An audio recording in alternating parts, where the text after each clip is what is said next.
Selamat datang saudara-saudari. Kita sudah belajar mengenai lahir dari atas. Dosa kita diampunkan. Ya. Kita mahu hari ini belajar menerima hidup baru. Ya. Bila kita sudah diselamatkan oleh Yesus Kristus penyelamat dunia, ya, kita masuk dalam kerajaan Tuhan. Kita masuk dalam keluarga Tuhan. Ya. Kerana bila kita berdoa, kita berseru kepada Allah Bapa. Bapa kita di syurga. Ya. So kita kepunyaan Allah Bapa di syurga. Ya, dalam 2 Korintius bab 5 ayat 17. Ayat berkata, ya, 2 Korintius bab 5 ayat 17. Apabila seseorang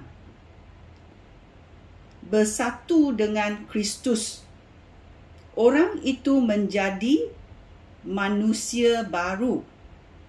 Yang lama sudah lenyap dan yang baru bermula. Ya.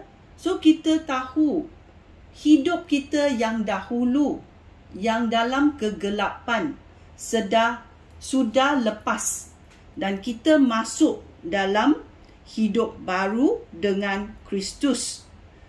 Oleh itu, kita menjadi manusia baru. Roh kita dihidupkan oleh Tuhan. Roh kita ada cahaya. Dulu roh kita dalam kegelapan. Kita macam buta, tak boleh tengok. Tetapi selepas itu, ya, bila kita menerima penyelamatan Yesus Kristus, Yesus Kristus memberi kita cahaya itu. Kerana sikap dia adalah cahaya. Ya. Oleh itu, kita menjadi manusia baru. Roh kita menjadi baru. Tetapi badan kita, fikiran kita, emosi kita masih lagi belum menjadi baru. So, kita mesti bekerja, ya, tungkus lumus untuk mendapat hikmat daripada Tuhan. Bagaimana nak jalan dalam dunia ini? Ya. Tuhan sudah berkata dalam Yohanes bab 10 ayat 10. Ya. Bila kita dalam kegelapan, apa berlaku? Ya. Pencuri datang hanya untuk mencuri, membunuh dan merosakkan. Kalau kita, ya, berkawan dengan pencuri, apa akan berlaku? Kita akan belajar macam mana mencuri, membunuh dan merosakkan benda-benda yang Tuhan cipta. Ya. Tetapi Yesus Kristus berkata, tetapi aku datang supaya manusia, iaitu ciptaannya, dia cipta manusia, manusia mendapat hidup. Hidup apa? Dalam cahaya.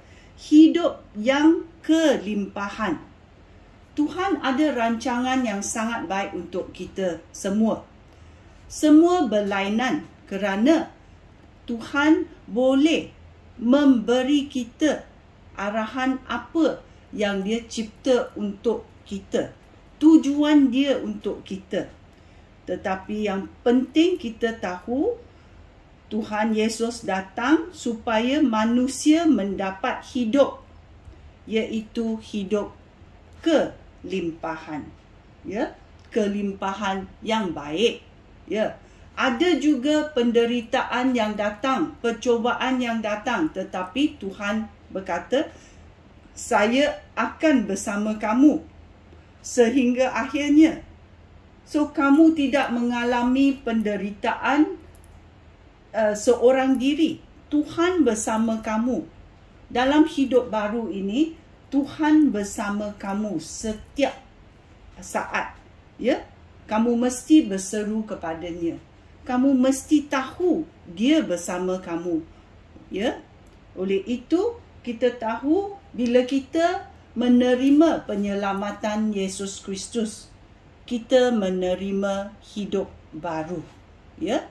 Hidup yang kelimpahan yang datang daripada Tuhan. Sekian, terima kasih. Shalom.